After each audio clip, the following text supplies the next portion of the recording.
you know.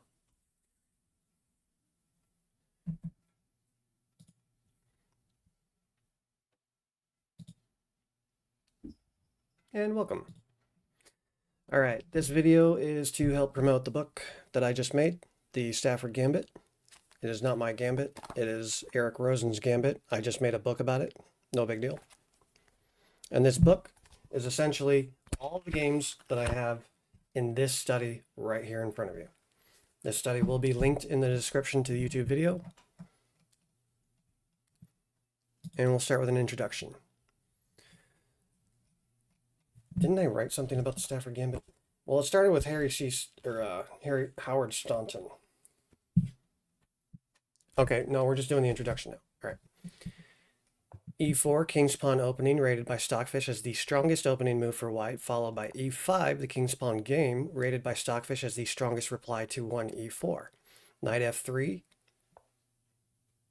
King's Knight opening, rated by Stockfish as the strongest reply to the King's Pawn game. So far, this is the strongest that Stockfish can recommend right here. However, we deviate. Stockfish rates 2, Knight F3, Knight C6 as the strongest response to the King's Knight opening. Here, the Gambit deviates, entering the Russian game or Petrov's defense. This is currently Petrov's defense, as this was popularized by Alexander Petrov in the mid-19th century. The Knight takes, rated by Stockfish as the strongest response. When black is offering the Stafford Gambit, the strongest response is to accept the Gambit. And now white is at a 0.3 advantage. Knight C6 offering a trade of knights. Knight taking E5 and D3 is Stockfish's recommendation. So this is the start of the Stafford Gambit right here. This is where all the juice starts. The problem with the Stafford Gambit is that if white plays correctly, here we have entered the Stafford Gambit. Everything after this is just Stockfish playing against itself. This is just going to be Stockfish playing against itself. And you'll see as we go through all of the moves. Let's get the eval bar going. White is already at an advantage. White's advantage keeps pressing bigger and bigger. Like I said, Stockfish is just playing itself here, so this is perfect play according to the engine. If you play the Stafford Gambit and your opponent knows what they're doing, you might be in for a rough time. You do see how the 93 moves this game goes to mate. So there you go. The first recorded instance was by No Name against Howard Staunton in 1857. That one entered the Gambit as per usual. Right here we look at the threat profiles. The immediate danger from black is the potential to coordinate the knight on F3 and the bishop on C5. If the knight can maneuver to G4, the pawn on F2 has only the king supporting its defense.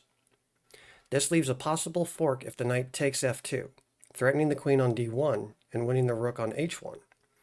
The light squared bishop on C8 supports the knight's maneuvering, defending against the queen when placing the knight on G4.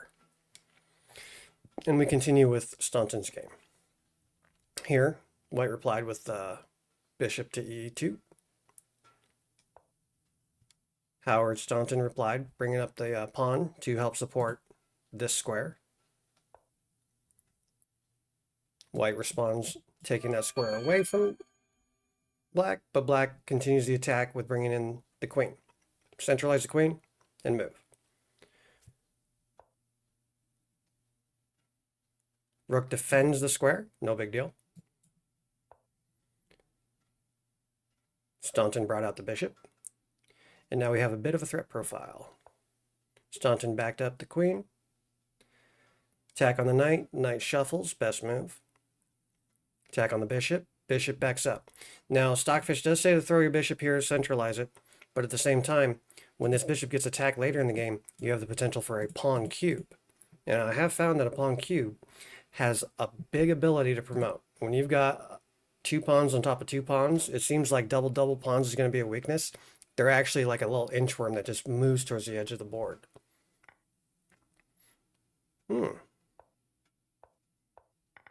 Let's see where this game went. Did Howard win? I can't remember. White is at a huge heavy disadvantage. This is partially why the Stafford Gambit didn't get popularized until Eric Rosen picked it up. It does have venom, but you gotta really know what you're doing to keep the venom going. Does Howard make it out? Let's find out. Dear God. Doesn't look like Howard's doing too well. He's got two rooks bearing down on his little pawn. Bye-bye pawn. I can't believe he played this out. Maybe I played this out. Hold on. So that was the first recorded instance. After that came Joseph C. Stafford, who is, Stafford Gambit. This is Joseph C. Stafford. Now he played against Lowens, and this was a correspondence game. Okay? So we enter the Gambit in a correspondence game. Back in 1950, people would mail their chess move to their chess buddy. Here online, we have immediate feedback. Back then, they had to write down everything on paper, put it in an envelope, lick a stamp, and send it forward. Wild. As you can see here, White immediately attacked that knight. Boom. Forget development, forget defenses, just anger the knight. What happens? Knight goes here. What happened then? The knight is still being attacked, but now the bishop is here.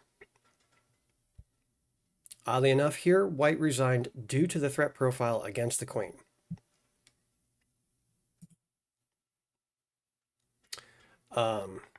Yeah. Pop. If he takes the knight, boom. We're slapping the bishop to the king, hoping that the king takes the bishop, and then it's a free queen. But if the king... Right. But it's worth noting, if the king doesn't take the bishop, we've still got this bishop coming out and saying hi. No big deal. After that, there were a few games played here and there in 1997, 1998, 2003, and 2006. Saw a few different games.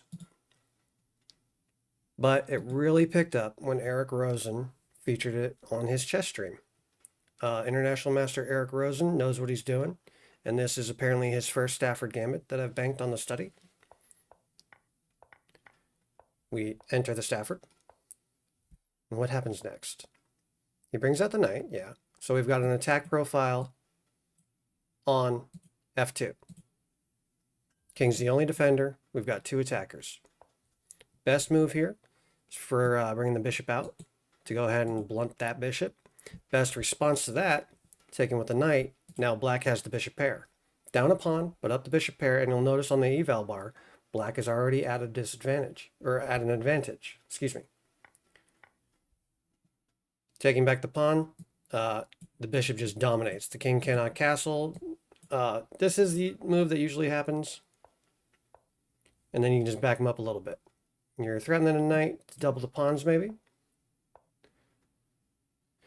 Now, Stockfish does say castle, but with the Stafford Gambit, you're down a pawn. You don't want to just play correctly and try to reach the end game because you're going to be a pawn down in the end game, and that's the game. So Eric kept playing, kept developing his pieces. Stockfish's best move here is to take the bishop. Eric went ahead and pushed f6. Got a check. Block the check. No big deal. Ah, we castle queenside. Indeed. Best move here is to take, but at the same time, this pawn is pinned. No, it's not. I was going to say the discovered threat on the discovered check on the king would have been too strong for the pawn to actually go anywhere, but sure enough, he let it happen. All right, the king moved.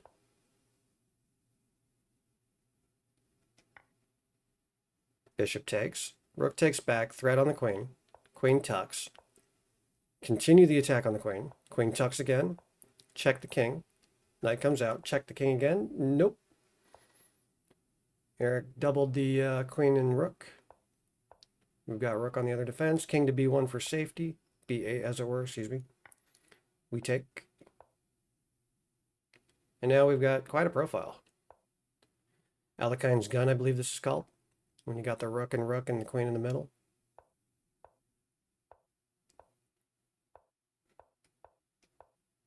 Offering queen trade. Best move is to go ahead and trade the queens. Eric, of course, avoids it because he wants to keep the trickiness and the trappiness available. Queen trade offered again. Queen trade offered again. Still ducking the queen trade.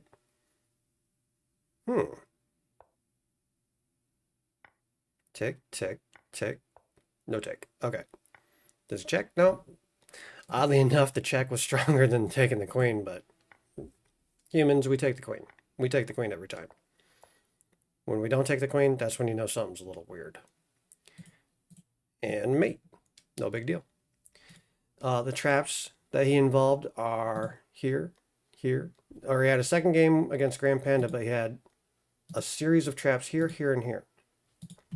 Now, I could make this an hour-long Stafford Gambit video, but realistically, I'm going to link the description, or I'm going to link in the description of the YouTube video this study, and also make a link to the Amazon for this book.